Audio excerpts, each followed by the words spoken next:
ایک دن آپ صلی اللہ علیہ وسلم مدینہ میں احد کے پہاڑ پر کھڑے تھے اور ان کے ساتھ اسلام کے 3 بڑے خلیفہ ابو بکر، عمر اور عثمان رضی اللہ تعالیٰ عنہ بھی تھے۔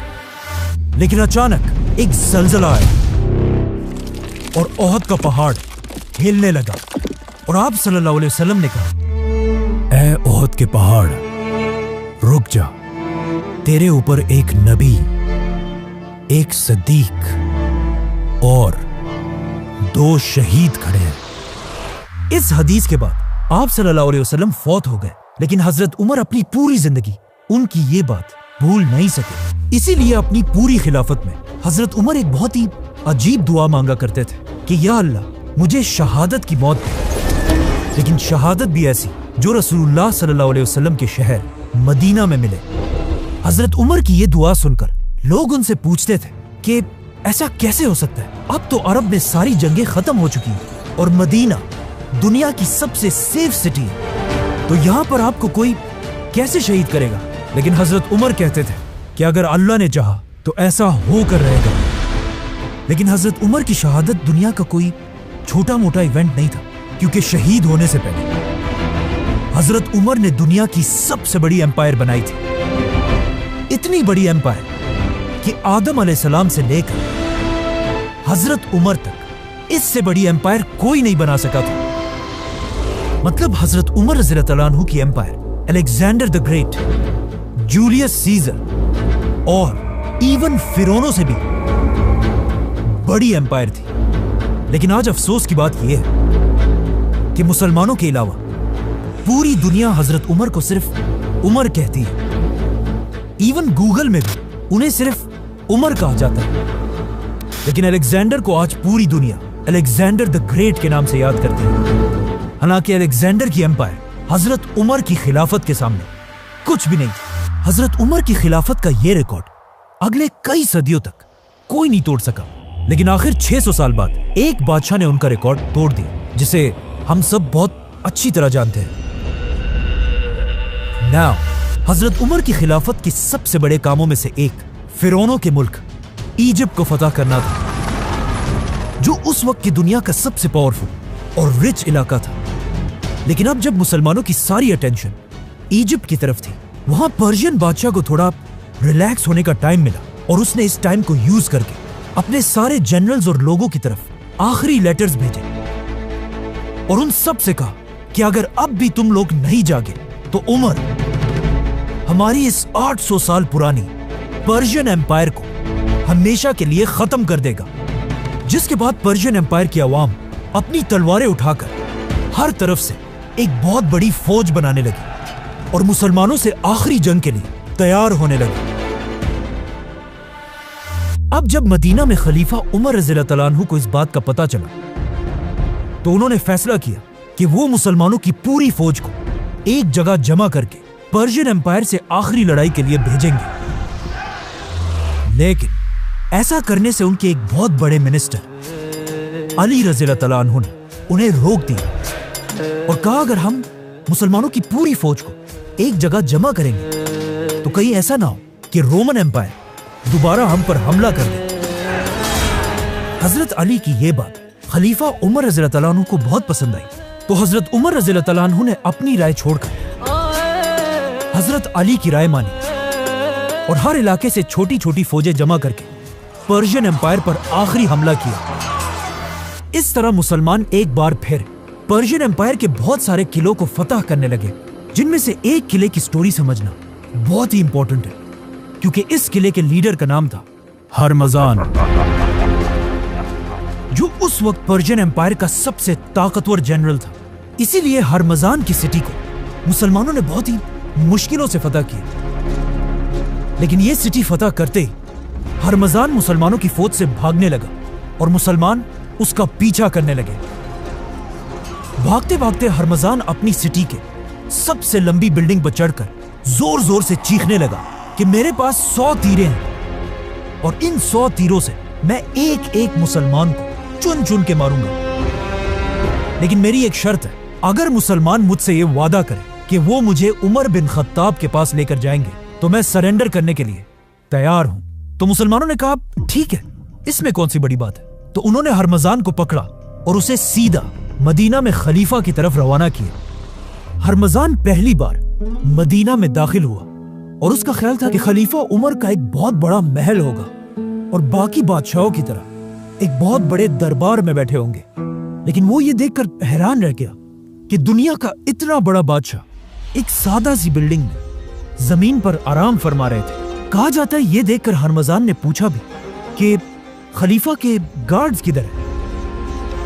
تو اسے بتایا گیا کہ خلیفہ عمر کو ان چیزوں کی ضرورت نہیں ہوتی۔ لوگوں نے حضرت عمر رضی اللہ تعالیٰ عنہ کو اٹھایا اور انہیں کہا کہ یہ پرشین امپائر کا بہت بڑا جنرل آپ سے ملنے آیا ہے، لیکن حضرت عمر نے کہا کہ میں تب تک اس سے بات نہیں کروں گا جب تک اس نے یہ بادشاہوں والے کپڑے پہنے۔ جاؤ اور اسے بدل کر آؤ۔ جب ہرمزان اپنے کپڑے بدل کر بالکل عام انسان کی طرح حضرت عمر کے سامنے پیش ہوا، تب حضرت عمر نے اسے اپنے پاس آنے کی اجازت دی، لیکن اس ہرمزان کی وجہ سے پہلے ہی اتنے مسلمان شہید ہو چکے تھے کہ حضرت عمر اسے سزائے موت دینے کا ارادہ کر چکے تھے۔ لیکن آتے ہی ہرمزان نے کہا کہ مجھے پانی پلایا جائے۔ جیسے ہی اسے پانی دیا گیا تو ہرمزان نے وہاں سب کے سامنے حضرت عمر سے کہا کہ مجھ سے وعدہ کریں جب تک میں اس پانی کو نہ پیوں تب تک مجھے کوئی قتل نہیں کرے گا۔ جیسے ہی حضرت عمر نے ہرمزان کی بات مان لی، ہرمزان نے وہ پانی زمین پر پھینک دیا اور کہا میں نے تو پانی پیا ہی نہیں، بلکہ یہ پانی تو اب میں کبھی پی ہی نہیں سکتا، اور اب آپ کے وعدے کے مطابق مجھے کوئی نہیں مار سکتا۔ جس کے بعد ہرمزان نے جلدی سے اسلام قبول کر لیا اور اس طرح مدینہ میں اپنی جان بچا لی۔ حضرت عمر نے بھی یہ دیکھ کر ہرمزان کو معاف کر لیا، لیکن انہیں پتا تھا کہ ہرمزان کوئی عام انسان نہیں ہے، بلکہ پوری پرشین امپائر کا آرمی چیف ہونے کی وجہ سے ہرمزان کو اس امپائر کے ایک ایک کونے کا پتا تھا۔ اسی لیے حضرت عمر نے ہرمزان کو مدینہ میں رہنے کی اجازت دی، بلکہ پرشین امپائر کے خلاف اسے اپنا ایڈوائزر بھی بنایا۔ لیکن حضرت عمر کو اس بات کا پتہ نہیں تھا کہ ایک دن یہی ہرمزان ان کی شہادت میں ایک بہت بڑا رول پلے کرے گا۔ آرمی چیف ہرمزان کی گرفتاری کا جب پرشین بادشاہ کو پتا چلا تو اسے بہت غصہ آیا، کیونکہ یہ پرشین امپائر کے لیے ایک بہت بڑی بے عزتی تھی۔ تو انہوں نے اور تیزی سے اپنی فوج کو جمع کرنا شروع کیا اور آخر پوری پرشین امپائر سے ایک بہت بڑی فوج جمع کر کے ایران کی سٹی نہاوند میں مسلمانوں سے آخری جنگ لڑنے کے لیے تیار ہو گئے۔ اب یہاں پہ تھوڑی کنفیوژن ہے کہ پرشین فوج کے جمع ہونے کی خبر حضرت عمر تک کس نے پہنچائی؟ پرانے گورنر سعد بن ابی وقاص نے یا نئے گورنر عمار بن یاسر رضی اللہ تعالیٰ عنہ نے، جو ایک بہت بڑے صحابی تھے اور ان کے ماں باپ نے سب سے پہلے اسلام کے لیے اپنی جان دی تھی۔ حضرت عمر کو جب اس کا پتہ چلا تو انہوں نے اپنے سارے منسٹرز کی ایک میٹنگ بلائی اور ان سے پوچھا کہ ہمیں کیا کرنا چاہیے، جس پر حضرت عثمان نے انہیں مشورہ دیا کہ آپ کو خود ایک بہت بڑی فوج لے کر پرشین بادشاہ سے لڑنے کے لیے جانا چاہیے۔